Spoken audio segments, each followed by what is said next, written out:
We're finishing up the questions. Everybody should have a copy of the questions.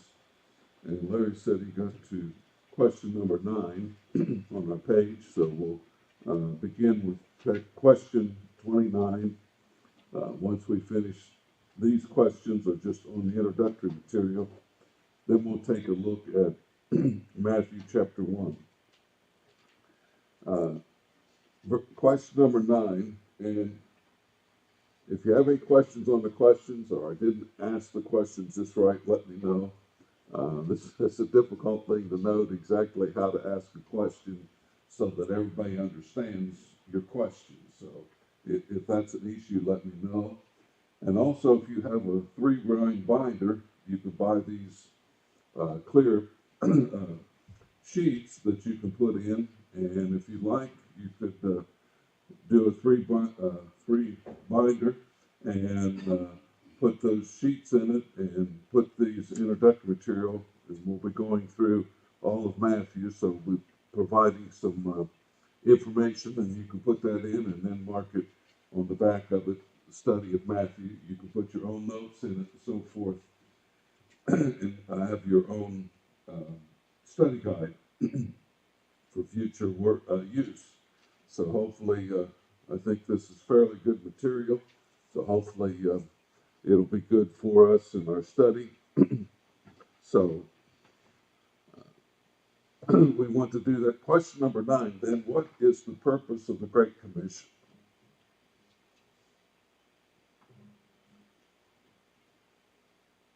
Well, unlike the limited commission, the Great Commission is to go into all the world. Ultimately, would take the message of Christ and to the Jews first, and then to the Gentiles, with proclaiming grace and salvation through Christ. Okay. Anyone else? The book of Matthew introduces us to the both commissions, but the Great Commission is really what he's getting to through the lineages and the connection of Christ to the lineages, to the fulfillment of the prophecies about the Messiah. And so this is important for us to understand. The Great Commission, go ye in all the world, as just stated, and preach the gospel. Number 10, then, why is the genealogies of Christ important in Matthew's gospel? I don't know if that's as clear as it should have made it or not. Anyone? It's important to the Jewish people, especially. It authenticates Christ as the Messiah. He fulfills the promises that God made to Abraham, and he shows that through the genealogy and his access to the throne through David and on and on. It just more or less confirms that he was who he was, and he was God's person. Yeah, we have the 4 Gospels. We've studied those before. We're doing just the particular books. What Larry said exactly right. This introduces us, shows absolutely that Jesus fulfills all prophecy. He was the one spoken about. Shows his lineage that goes back to David. Matthew and Luke both gives the lineages that are a little bit different. Luke begins with Christ and ends up with Adam. Matthew's begins with Abraham and ends up with Mary, which Joseph was his stepfather. So instead of his physical fleshly father, since he was conceived of the Holy Spirit, so Mary puts it to the physical fleshly Israel. So that's an important thing. So this kind of brings together for us the whole study, or the design that Matthew has in his book. And so he's preaching mostly, or teaching mostly to Jews as opposed to Gentiles. And so it's very, very important that Jesus goes back to David through the lineages, so that it fulfills the prophecy And before I get too far ahead, that's question number 11. What prophecy of Isaiah is fulfilled in Jesus' birth, and why is that important? I think it's Isaiah 7:14, when it talks about the Lord himself will give you a sign. Behold, a virgin shall conceive and bear a son, and shall call his name Emmanuel, which is translated God with us. He's fulfilling all the promises. I think Matthew knew, or we would assume by reading it, that the Jewish people was looking for the Messiah, but he was wanting to make sure they understood that Christ was that Messiah through that lineage and through the prophecies. I think that's what Matthew's confirming right in the beginning. Yes, and as you mentioned earlier, the importance is the fact that he is the anointed one, the Messiah. He's not a false Christ, he's not a false prophet. He was the one that was spoken about in prophecy, and he's fulfilled that. I meant to look up all the prophecies that are fulfilled of Christ in the New Testament. There's quite a few of them. I'll have to go back and, if I can remember that, and see how many prophecies were fulfilled about the Messiah. So this is absolutely important that it is established that he is the anointed one. Larry, you were going to say something. I had looked into that, and there was something like 130 plus quotes from the Old Testament prophets where they referred to the Messiah or the future saving of the Jewish nation through Christ is what it was intended. But it was, most of them always pointed to that. Maybe not very direct, but it was always brought about in their prophecy. Yeah. And they were fulfilled in the New Testament. We find them in fulfillment, many of them in the Gospels. So this is very, very important. Jesus' birth was unusual birth, and the prophecy was of the Messiah. Isaiah 7:14, and this is the New King James, it says, "Therefore the Lord himself will give you a sign. Behold, the virgin shall conceive and bear a son, and shall call his name Emmanuel," which means God with us. There's at least one translation of the scriptures, and I personally think it's wrong, but alludes that this one born to the virgin was not Christ, but it is clearly Christ is referring to here. And Matthew also quotes that, so I think we can know for certainty that this is what Isaiah was speaking about. As Larry mentioned, sometimes you read the Old Testament, it's hard to always see the absolute fulfillment. But if we go over the New Testament, and that's the advantage that we have. We see the fulfillment of it and how it's brought up. So that kind of, since they were guided by the Holy Spirit, then that helps us to fully understand what it's talking about.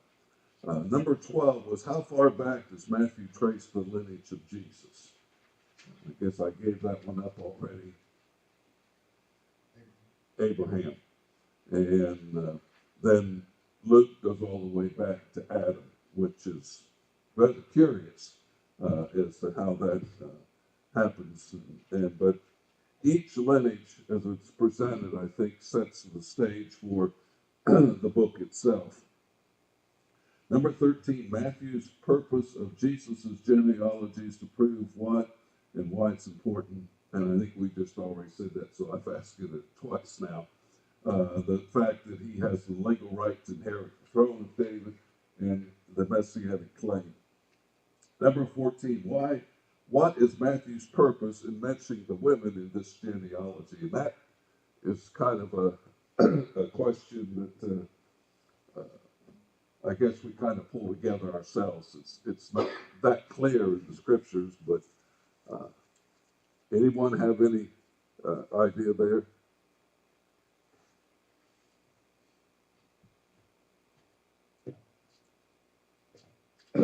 Most of these women who had introductory material were Gentiles. They were not Jews. And so the prophets talk about not only the Jews, but also the Gentiles being brought in. So the material that I quoted in the introduction, that was kind of their idea that since these individuals were mentioned, that it showed the inclusiveness of the gospel of Jesus Christ, that it was to all nations, not just to the Jews. That was in the New Testament, in the establishment church, that was probably one of the particular bitter pills that many of the Jews could never swallow. And that is the bringing into the Gentiles. They, for some reason, they, in their minds, and they have the prophets, and it's clear as you look in the Old Testament that it's speaking about Gentiles, but for some reason they missed that or they just didn't like it. I don't know why, but their idea was that Jesus was going to raise the Davidic kingship and was going to reign in Jerusalem, and it was going to be like it was under Moses or under David and Solomon and all the other kings. And that's what they were looking for, that king to come on a white steed with a great army with him to dispel the Romans and then to set Christ on the throne. But that's not what the prophets are talking about. We talk about in Ephesians the scheme of redemption. Before the foundation of the earth, God made this plan to save mankind. And the law of Moses was just an introductory point to bring us to Christ, who saved all people. So the Jewish nation, that Gentile, that genealogy of the Jewish nation, is where the promise was made through. It came through Christ. So this is why this is important in relationship to the gospel, and I think this is why the women are mentioned. What you find, we could study that a little bit more in depth, but I didn't think it was necessary with our study here in Matthew. But there is a connection there. One other thing I thought about, and then Larry and Eve brought sin into the world, and then we go over to Peter, and Peter talks about being saved through birth. And I think that's got a reference to that. I don't know, but that's kind of one of the things that I thought about in relationship to this. Larry, you were going to say something more. I was just going to say, taken from your introduction here, it was God's choice. I mean, we can't question that. But I think again, and it mentioned in there about the Jewish pride, the Jewish nation had this, the children of Israel had this ideology or this thinking that they were special, and they just thought they could get by with anything, and God would accept it because they were.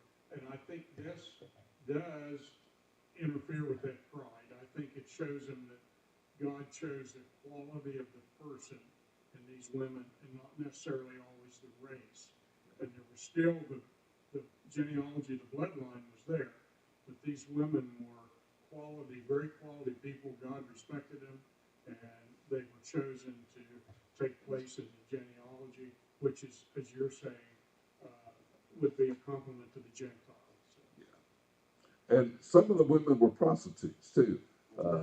And that's interesting in the choice of that, of Christ coming through that. But I think it all adds up to the salvation that was being offered by God and the forgiveness of sins, the sins who, because of the sacrifices of the law of Moses, was, for lack of better definition, were rolled ahead every year. And the sacrifices were offered year by year, but the Hebrew writer says they could not take sin away. So all of this, of course, then sins were forgiven, and the gospel was preached and souls were saved. So I think that's the emphasis there on the women, although that's, I don't know that you could prove it scripturally.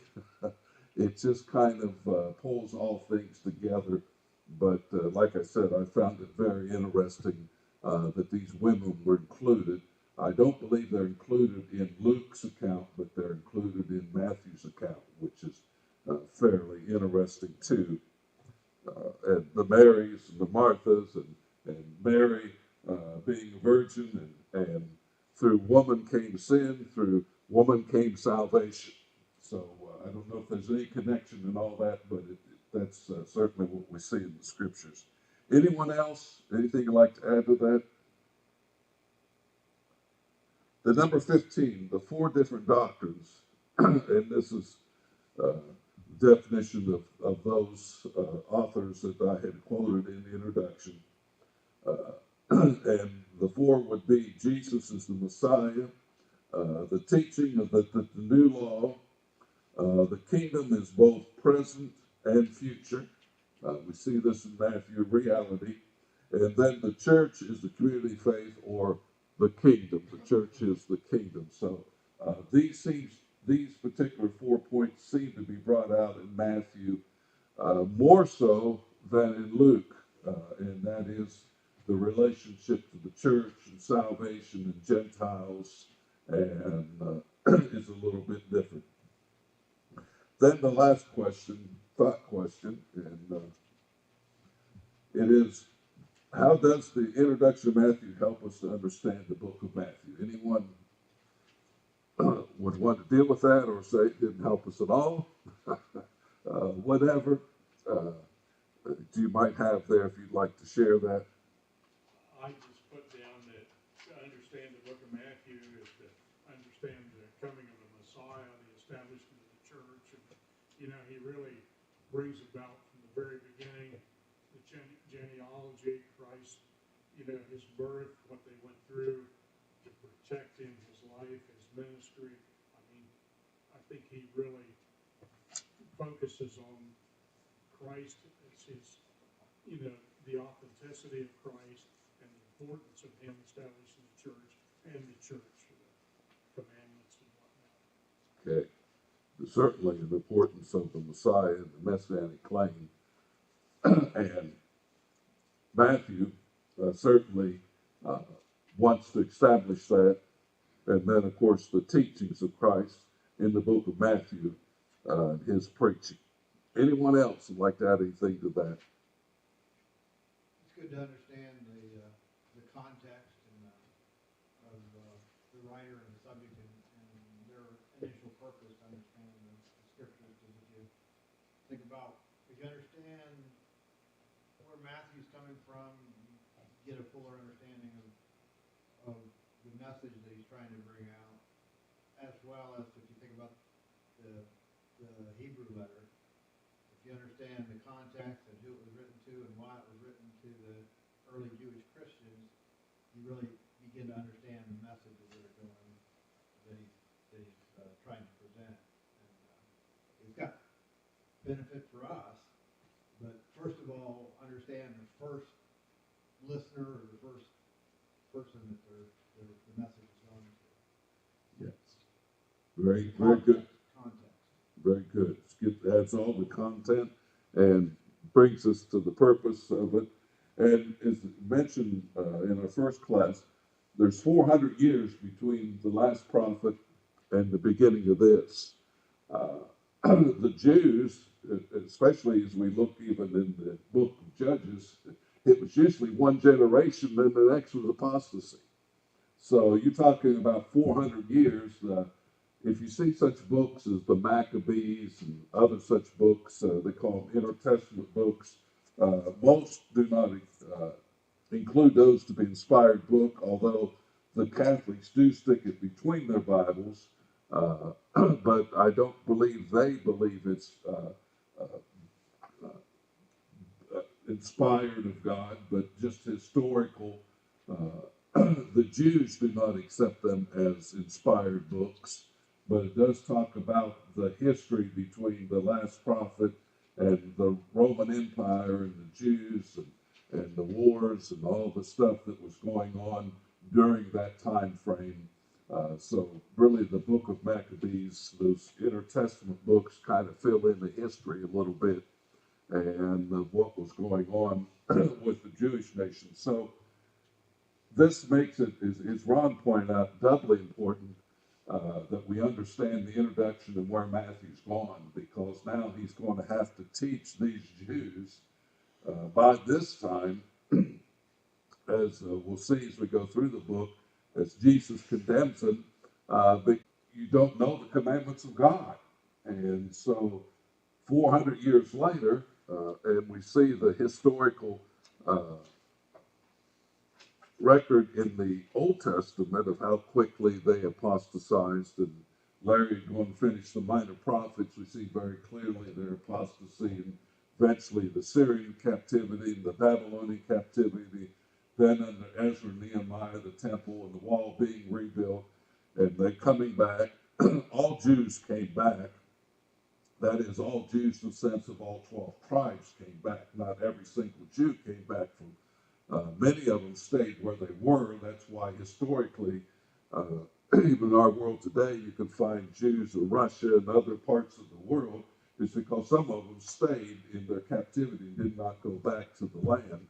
But God restored them back to the land as he said he would. And so Matthew's kind of pulling all that together, if you please, in his book. So any other comment anyone would like to make?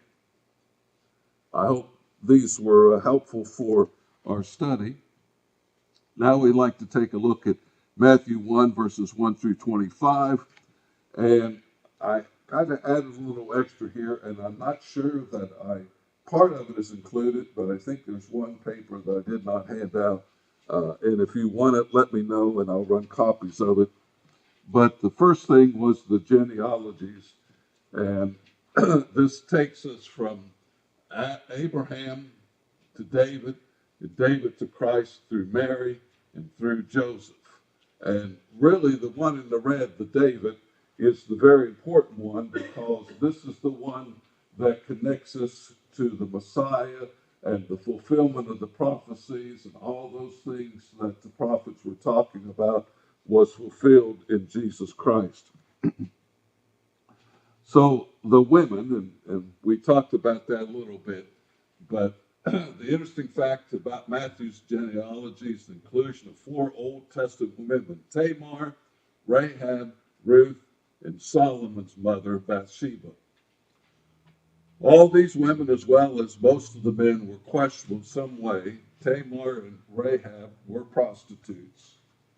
So, like I said, it would seem reasonable that this connects Jesus with all of humanity, not just the Jewish nation, but also the Gentile nations. During the Old Testament, we have 2 laws, I believe, unless I'm mistaken, and the law of the fathers, the patriarchal law, which was given to the head of the families, then the Mosaical law. And I believe, and like I said, I could be wrong, and if you could show me better, I'd appreciate that. But they seem to run concurrently till the New Testament time, and then the law was changed, and the message from God was that all nations were responsible. So this kind of shows a little bit of the grace of God, that these women who were prostitutes were also brought in to this. And let's go to Genesis chapter 38 and verse 24.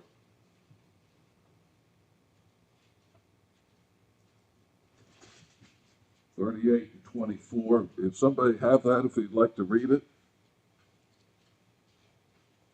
And it came to pass about 3 months after that Judah was told, saying, Tamar, your daughter-in-law, has played the harlot. Furthermore, she is with child by harlotry. So Judah said, bring her out and let her be burned. Okay. What was this about? Anybody remember the history of Tamar?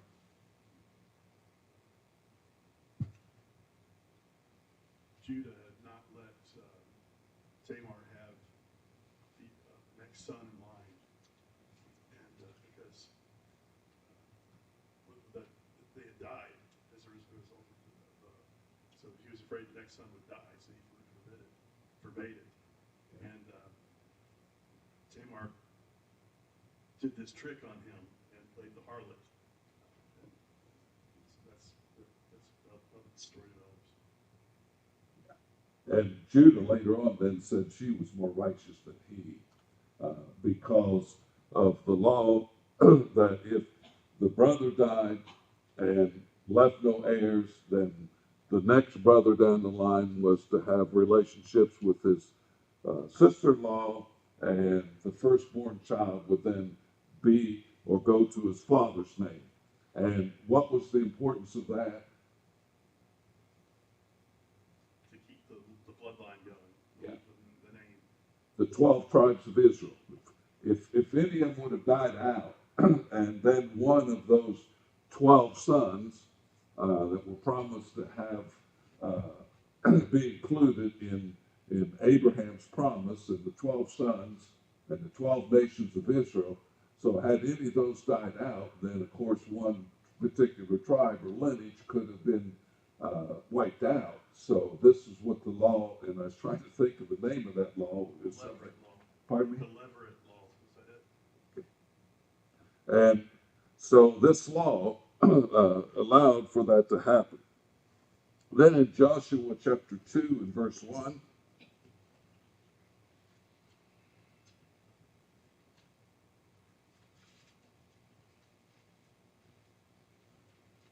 somebody like to read that for us? Now Joshua the son of Nun sent out 2 men from Acacia Grove to spy secretly, saying, Go view the land, especially Jericho. So they went and came to the house of a harlot named Rahab and lodged there. Yeah. And Rahab did what? She hid and protected the 2 spies in her house. The king discovering them, and they fled and gave the information to the army so that they could overtake Jericho. Okay. And the Scarlet Cord, which is interesting, was put out. Everybody's house fell except her house. It was on the wall, and the wall fell as the Israelites went around the city and fulfilled the commandment that God gave. The wall fell except her house. And the interesting thing that has been included in sermons is that those who stayed in the house were saved, the others weren't. And so when she stepped out of the house, or any of her family had stepped out of the house, they would have died like everyone else. So it showed the importance of keeping the commandments of God. But that's Rahab. Then Ruth, the Moabitess, Ruth chapter 1 and verse 4.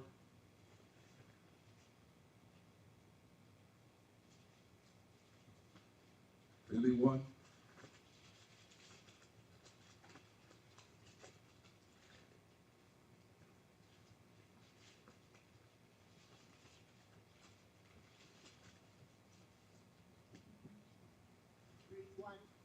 Ruth 1:4, yes. Now they took wives of the women of Moab. The name of the one was Orpah, and the name of the other Ruth, and they dwelt there about 10 years. Remember that the sons died, and so Ruth went back to her homeland. Orpah went back to her family, but Ruth did what? Stayed with her mother-in-law. She stayed with her mother-in-law, and I think it was Wednesday night. We talked about that. I'm not sure. It seemed like it was. And she was blessed because she took care of her mother-in-law. And because of that, then she married who? Boaz. And then Boaz put Ruth into what lineage then? Pardon me? Be ultimately the lineage of Christ. Yeah. Lineage of Christ, and also connected her with David. So this is quite interesting too. Like I said, I suppose somebody could go in deeper and figure out all of these connections. But then the last one was Bathsheba. This is found 2 Samuel 11, 2 through 5, think most of us know that. David went out on the roof and she was bathing, and he inquires of her, and she comes into his house, and they have sexual relationships. A child is born, Solomon, of that. So that connects Solomon into this lineage too. And of course, David's great sin and murder. So someone just say, well, that's just lust, or someone just having that type of relationship, it doesn't harm anybody. Well, there's quite a bit of harm because of David's fornication with Bathsheba. He had some sons that died over it. He had a daughter-in-law that was raped over it. So to say, well, that doesn't affect anybody is clearly foolishness, because there were others involved in that sin than just David. So it goes on to say, Matthew may have included these women, and we talked about that, to emphasize God's choice in dealing with people and all of his grace, and included them, as it talked about, in the relationship to the pride of the Jewish nation. Now, in this section, and I think this is the one that I did not add into, kind of found interesting, and that is, he was the true king. That's what we talked about, and this is absolutely important. And so this is why the genealogies of Matthew are so important, as we've already said, is because he is the Messiah, he is the Christ, he is the anointed one. As we read through the Gospels, it was pretty clear that the Jews were convinced that he wasn't the Messiah, and they did everything they could to disprove that he was the Messiah. That was all of these questions, and finally, Christ had such great knowledge and wisdom that they just finally quit asking him questions and started making up their own minds as to what they were going to do. They couldn't contend with Jesus and his knowledge, but they did their very best. To me, it's their very worst, but I guess you could say it's their very best to disprove that he wasn't the king. So this shows us the very important part of the lineages or the begats. We might say, well, and they are. There's a lot of difficult names there to pronounce, but they are important nonetheless. So that's why we want to see this. The lineage, the descendant of David, his natural right and sovereignty of David's land, all the claims that go with the fact of being the Messiah, the Christ, all of those included in the idea of the genealogies. He was truly a Jew, or an Israelite, or a Hebrew.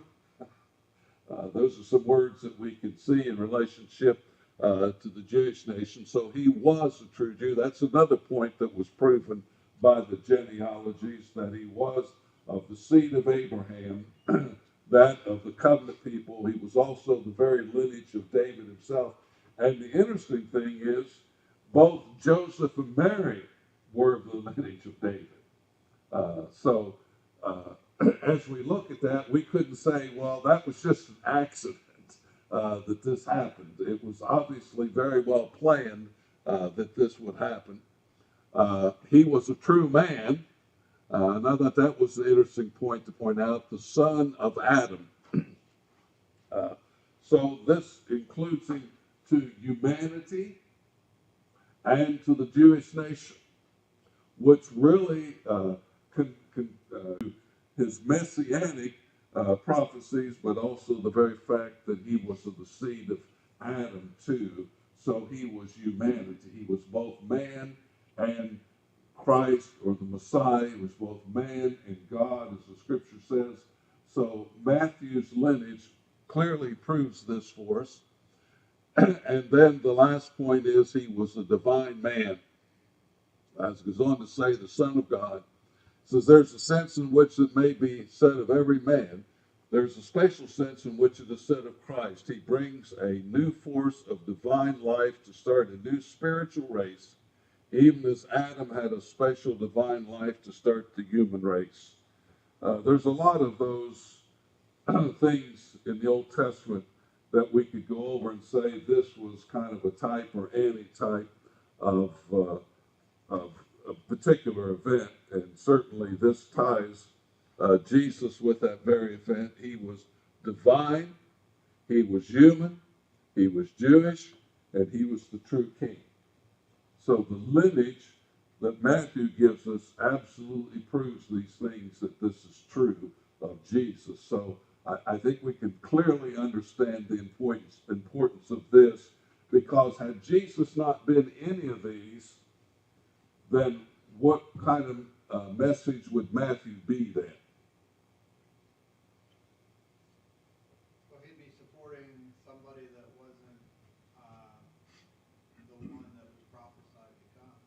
If Christ wasn't through, say, the seed of Abraham, then Genesis 12:3, when the seed promise was given to Abraham, Christ wouldn't have been the one. So that was so critical for Matthew to start off with Abraham, because in their minds it would have connected, hey, yes, because the seed, land, and nation promise was given to Abraham. It's critical to establish that fact. Yeah. Otherwise, Matthew would have been a false gospel. Christ wouldn't have been the Messiah. So his death would have been for nothing. And all of his teaching and his message that we talked about would not have been for anything. So as Ron points out, this connects him with Abraham, and he was the seed of Abraham and the fulfillment of the promise made to Abraham. So he was both man and Christ, or man and God. We can kind of see all this in Matthew's genealogies in that relationship. And these points, I think these are very important points. He's a true king, he was a Jew, he was a true man, and he was divine. And this makes him different. Chuck? This is very relevant today, in that this isn't just old things we're going over. The Jehovah's Witnesses are going around talking about how Jesus was just a man and nothing more. He was created by God, well, but he was like an angel, or Michael the Archangel, and that God created things by means of him, but that he didn't create everything. And they prove text about 3 or 4 passages in the New Testament where Jesus, points out, I am, in a sense, I'm different from the Father, but I and the Father are one. And they ignore all the other passages that talk about him being divine. So they're getting a lot of mileage out of that. They base their entire doctrine off of that. Yeah, they do, absolutely do. They teach that Jesus is just a man, as you mentioned out. He's a good man, but he's just a man. He's not God. That's why their idea of Jehovah. They only believe there's one God, Jehovah, we would call the Father, and that Jesus wasn't God in the flesh. But if Jesus wasn't God in the flesh, the whole New Testament is false. And the genealogies of Matthew and Luke absolutely proves that connection. And so, like Chuck said, it is a very important thing that we see that Jesus was these things, and that's why Matthew spent the time. Like I said, you go through and you start reading all these begats and all of these names, and some of them are tongue twisters, and you think, well, what's the purpose? Why do we need to know all those things, all those genealogies, for this purpose that we're talking about? Because it proved the authenticity of Jesus Christ and his claim that he was the king, the Messiah. He fulfilled all prophecies. As Larry, 130 some, did you say, Larry? It's 130, roughly, plus. Was fulfilled in Christ, that was spoken about in the Old Testament, was fulfilled in the New Testament. And so this shows that indeed he is the Messiah, and it is a very important point. The witnesses just miss it. I don't know why they would do that, or why would ever gotten into, and I can't think of his name, that started all of this, Jehovah's Russell. The man's mind was twisted, evidently, because he clearly missed the message of the New Testament. I had several discussions. One was an elder and his wife, supposedly the church here, the Jehovah's Witness church here in Cambridge. And some say, well, you need to talk about Christ and the vintage. But I found out in my studying with them that I went back to the New Testament church and salvation and what's offered in church, and they don't believe any of that because they don't believe that you're saved. You could be included in the kingdom, but they don't know about the salvation from sin and the church and all of this that is part of God's scheme of redemption. They just miss it all. And so I guess maybe his idea was that there was just one God, and then all the other doctrine that he invented was to prove that there is that one God. I've known of brethren in the church, they get so stuck on something, and then they try to twist everything in to fit to that particular assumption. And when they're done, it's almost like, how did you get there? How is that possible that you've gotten to this particular doctrine that you have? And so perhaps that's maybe why Russell got to the point that he did. I think they were Seventh-day Adventists, is that right? I think that's the origin of him. I'm not sure, but I believe that's right. Somebody could check that. But that was his problem. Of course, the Gnostics, you go back to Gnosticism in the New Testament, and that's some of the very same thing. There is what I can't think of the name of the creed. Is it the Nicene Creed? Is that right? There is a Nicene Creed. Yeah. And that was mainly, if I remember correctly, over the fact that Christ was God, and that they taught that there was only one. There's kind of that twist, and I believe the Nicene Creed was all about that particular event. So it goes back even to earlier time in our history of those disputing over that. But yes, that's a good point to bring out. This disproves that the Jehovah's Witness doctrine is true, because if it's true, then the Bible's false. Because the Bible makes the claim, Jesus makes the claim very clear that he is God and he is the Son of God.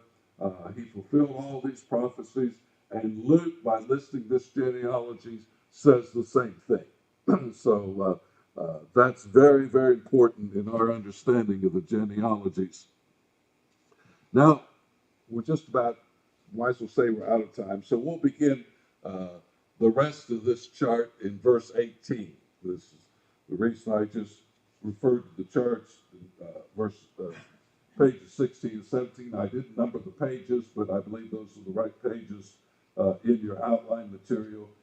But we'll begin in verse 18 next Sunday, Lord willing, of course, with the rest of this, the birth of Christ, then Joseph and Mary, and that relationship with the child being born, as we would say, he was born out of wedlock.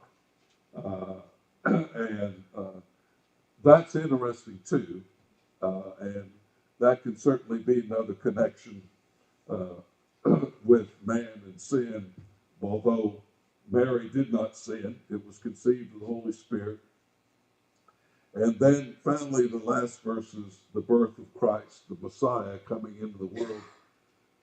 It's very interesting that Matthew wrote it this way, because this is what the Jews were looking for, and this is our hope too, is the very fact that he is the Messiah, that he's the fulfillment of the prophecies that were spoken about. He is related to the land and the nation and the seed promise that was made. And so all of these connects to us too, because as I mentioned, and you'll see if you go back in the Old Testament, especially the prophets, you'll very well see that the Gentiles were also included in this promise. Paul deals with that in the book of Romans. I don't know if it's the 8th chapter or what particular chapter it is in Romans. But Paul deals considerably with this relationship, the seed and the natural branches and the unnatural branches, and that goes all back to this and that relationship of of the Gentile lineage. So that's where we'll pick up next Sunday. Anyone want to add anything? If not, then we'll pick up there next Sunday. Appreciate everyone's comments and participation this morning. And I believe you have the outline, and then there's also some questions on chapter 1. So thank you for your attention.